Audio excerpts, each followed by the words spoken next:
and welcome to another episode of the Jongravesshow. Hey, I actually got past my intro without stuttering this time, so that's a good thing. So, yeah, you can stop making fun of me for it, so that's good. But, yeah, welcome.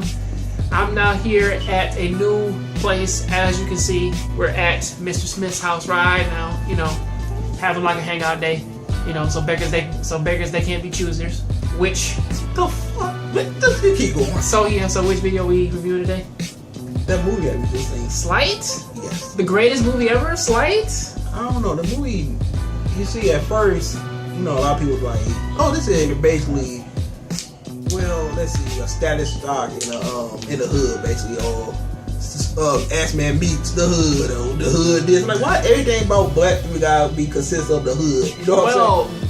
Even though it does kind of consist of that, it does it a little bit. But still, even with that, this gave me that Spider-Man Static Shock, the new Ghost Rider feel where it's just a guy, well, not a young guy, but who's fresh out of high school, taking care of his sister and doing everything he can. You know, this is the story portion. So yeah, story. You know, so basically for this whole story section is that we have our main character, Bo. You know, a kid who is a master magician who kind of uses this weird, at first it's this weird unorthodox ability to kind of to do magic tricks and pull people in, and that's how he makes his money. He goes out and he does these magic tricks and everything. People donate money to him, and he does everything from card tricks to making jewelry float to talking about spirits and making chairs move, and basically making cards materialize through windows and shit. So he cold as hell.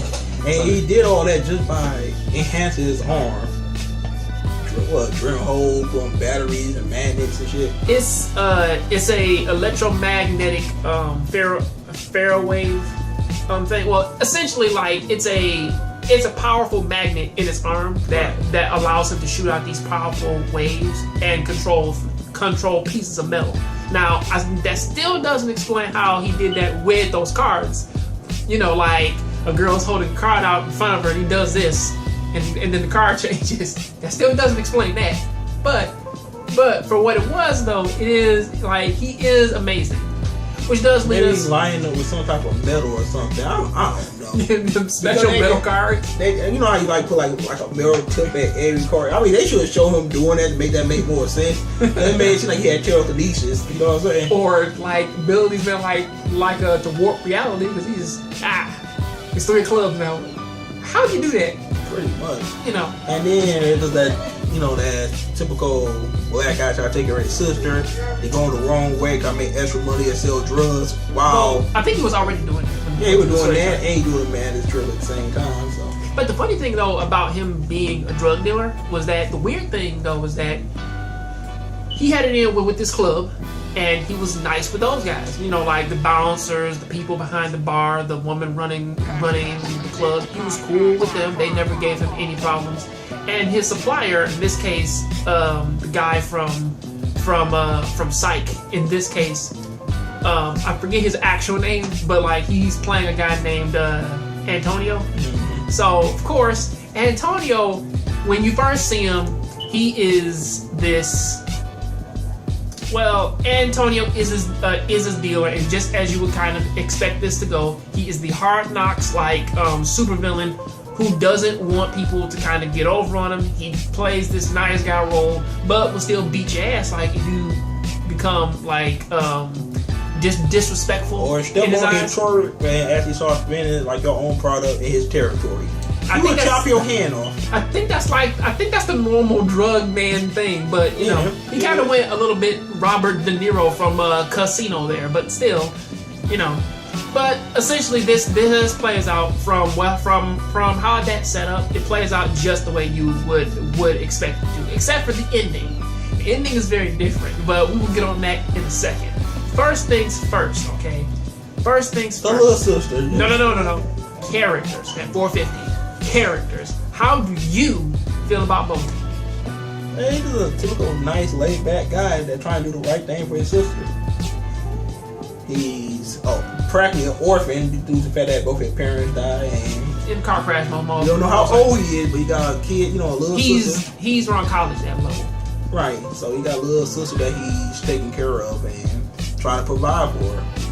I guess he's doing a good job of it. I guess doing the magic trick wasn't enough. He needed more money, so he turned to selling drugs. But he seemed like a nice, laid-back guy, though. I mean, pay all the bills in his house and also have five grand saved. That too. Like, that's something. While he was working the actual job. Shit. Actually, I think that is his actual job. I don't like an actual job. Yeah, I yeah. know. And this does lead him over to meeting his girlfriend. I think her name was Holly. Yeah, that's Holly. She fine as hell, though. We kind of get bits and pieces of her story, but they give us enough to where you do know what it is. In this case, is that both of her parents are divorced. She's working in a bakery. She likes Bo because he does magic tricks, and honestly, she's actually pretty accepting over all the shit that he does throughout this entire story. I've never seen a girl that cooperate with somebody that damn easily ever. I need to meet one like that. Like, gave him his phone number. With the flow. Like the first date, like, sorry, I gotta go. Phone call. Okay, sure. Like, call me again. What? Like, girls don't do that. Like, okay, call her over. She was so accepting. She comes over again that night. So yeah, I gotta go. You gonna watch my sister? It's like, I'll stay. I'll watch your sister. I was like, okay, nice. I like this. and they're like, well, I sleep in the couch, sleep in my bed. No, we sleep in the same bed. He was gone for 3 hours. You came back and said that. Oh, okay, cool. Like, she's just okay with this, Then goes to him like when the problems with her mother, like it's weird because like it's flipped to where like that the mother is the alcoholic who's doing the bruising. That's say that's odd, but then she goes over to his place. To a divorce, she got a divorce with her husband, and she just her father moved to Arizona to get the fuck away from her. To put them hands on her daughter. I mean, be honest with you, I had dad that would be in my ass. I would fuck get that even. You wouldn't do that. You better just fuck him up. Like that's just what that is. Like come on. Like man, like, I can't let you keep being my ass. You trying to fight me when you drunk, nigga? Like you give me the advantage. All right, come on, bro. Beat the shit out of him. Grab a frying pan, just knock him the fuck out and just. I tell you, let's get to the little sister. Wait. We didn't finish. Okay, we are missing the most important thing of all. She found the thing in his arm. He said, it's whatever. She's like, oh, okay. I know it can mess your arm up, but whatever. And then on top of that, yeah, sorry, but I'm a drug dealer. Well, we'll get through this. We will get through this together. What? I never saw a girl that's accepting in the gold. I wish I had me a girl like that. I seen her like she just so laid back. It's crazy. She worse than Goku. She don't give a fuck. When she loves somebody, she loves them. That's what I love. The thing is, though, we don't know how long they knew each other because there was no indication of time. The only indication of time that I know of is when when that montage happened and he was collecting money for a week. That's what I know. Like about a week or so passed, but it was some time.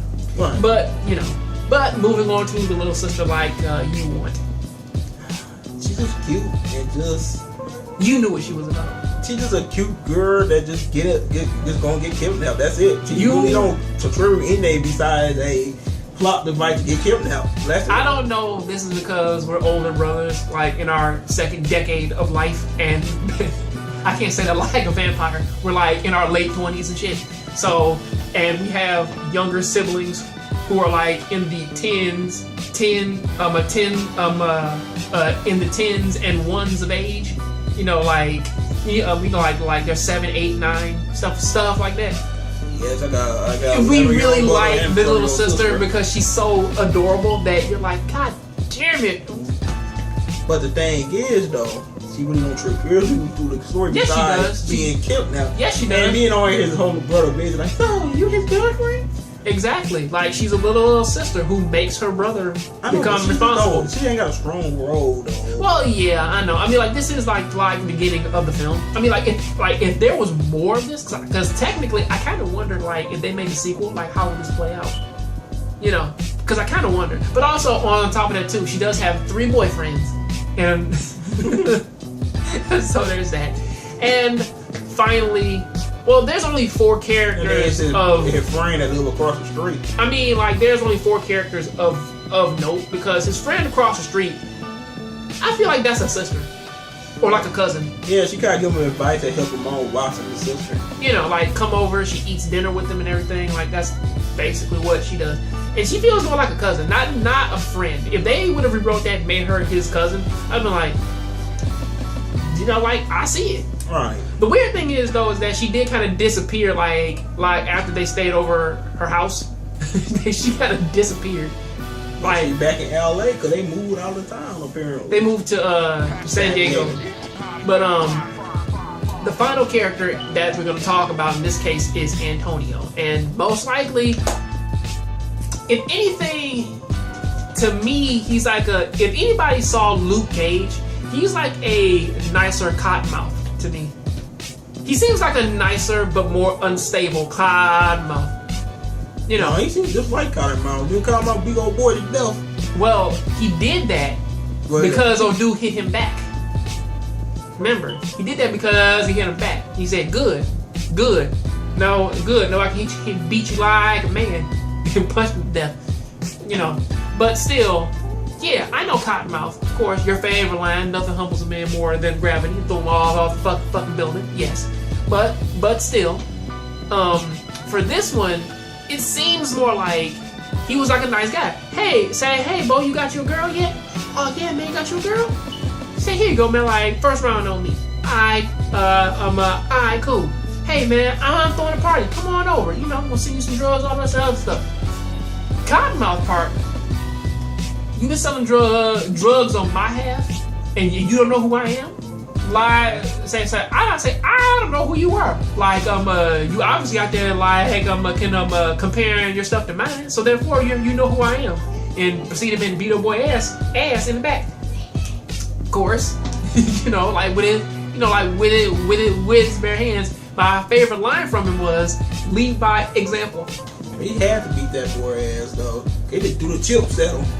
Lead by. Well, why would you do that? They got guns pointing at you. Your ass still gotta be a hard ass nigga. Lead by example. They pointing guns at you, bro. Didn't he tell him that? Mm-hmm. Lead by example. Got the shit beat out of him. And then Marcus was a dumb ass. Like, he gave you like, you sell my shit and you give me 30%.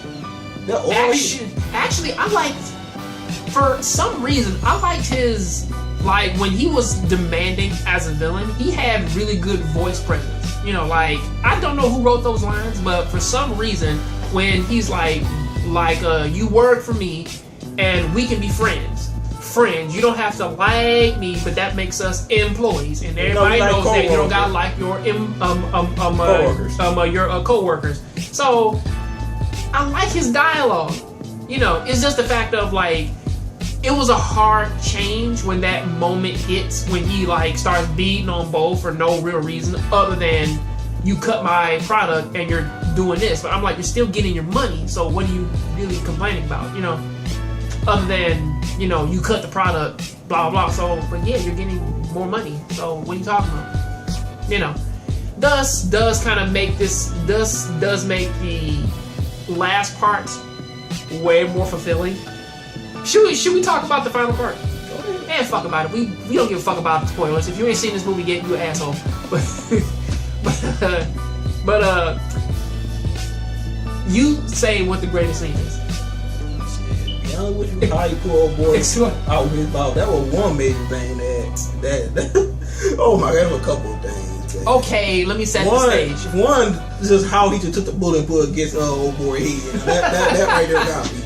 Okay. Now let's set the stage here. Okay, in the movie, all right. He wants 45,000. You know, Bo can't get that much. So basically, goes through all this stuff. Kidnaps Bo's sister, asks for his money. However, there's something that we didn't talk about earlier. Is that earlier on in this though, because there's two parts that we didn't talk about yet. Which this kind of adds on to the problem of God damn it, I forgot his fucking name. What is it? Antoine. Yeah, Antoine. Like, he out there, like, the guys that were selling the stuff, who he asked to be his employees, they said, fuck that, we gotta keep on selling. And so basically he caught one of them, cut it, say had Bo cut his arm off. Now that's a fucked up thing, you know, forcing Bo to do it. But then that kind of leads, which was the first step of kind of not like him. Antonio, I think it's Antonio. I believe so. Go ahead. And whatever, it's the same, like it's on the same street, you know. But still, he's doing that, and then forces Bo to chop the guy's arm off. The guy comes back, and once Bo almost gets his money, loses it, you know. I think he still had it. Cause I don't think they took the money. I think they were just going to cut his arm off, and he got out because he's Harry Houdini with the magnetic arm. Like, really, nigga? It's like, y'all the worst fucking criminal ever. I still like how Bo decided to go to the scientist when we Well, hit his own teacher. Yeah. His old teacher. Got power battery and enhanced his magnetic ability. He became Magneto. Well, a little bit of Magneto. A little bit, you know. But still, this does lead into the greatest scene, because I had to set that page where basically he did go back to his old teacher, he did power up. But this also goes into when he first showed up, and they're like, you got my money. So like, of course, the first guy, of course, henchman number 1 walks up and is like, you got the nerve to blah blah blah, teeth ripped, a la Chronicle. Hey guy, yeah. You know, however, the other guy, you know, henchman number 2, because I don't know their fucking names. I don't think they ever said their names once in this goddamn movie. So, henchman number 2 came in with the baseball bat. Start trying to beat him with a baseball bat. However, super magnetic arm. If you're beating someone with a bat, and when they hold their hand up like this, and you stop, and you start hitting yourself in the head, just leave. He put that shit through the wall, too. Why would they ain't say anything to Antonio when he was walking down the stairs like, bro, let's take that necklace off your neck. You gonna hem your ass up, bro. They call a chain around his neck. Take it off. Like, they didn't say nothing, but Antonio was on his sweet monologues again. You know what I mean? You're gonna learn, which leads to the greatest scene ever, which it was a masterpiece. Just shooting bullets, you could caught him in midair. What the fuck? Put a gun away. I'm not for this X-Men shit. Come on, dude. Like, took that goddamn bullet, put him against his forehead. Where's my sister? Like, come on, baby. This ain't me. This ain't me. Come on, man. Like, it's Uncle Antonio. You know me. Come on, man.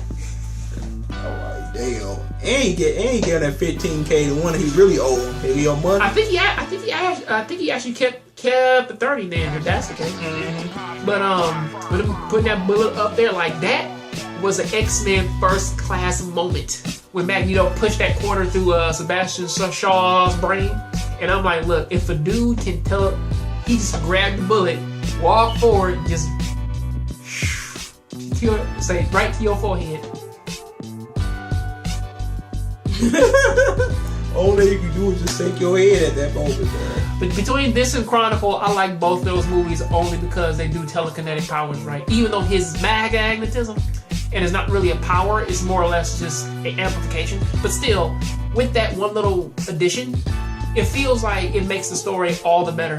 Yeah. Because it makes all these sweet ass scenes look really, really amazing.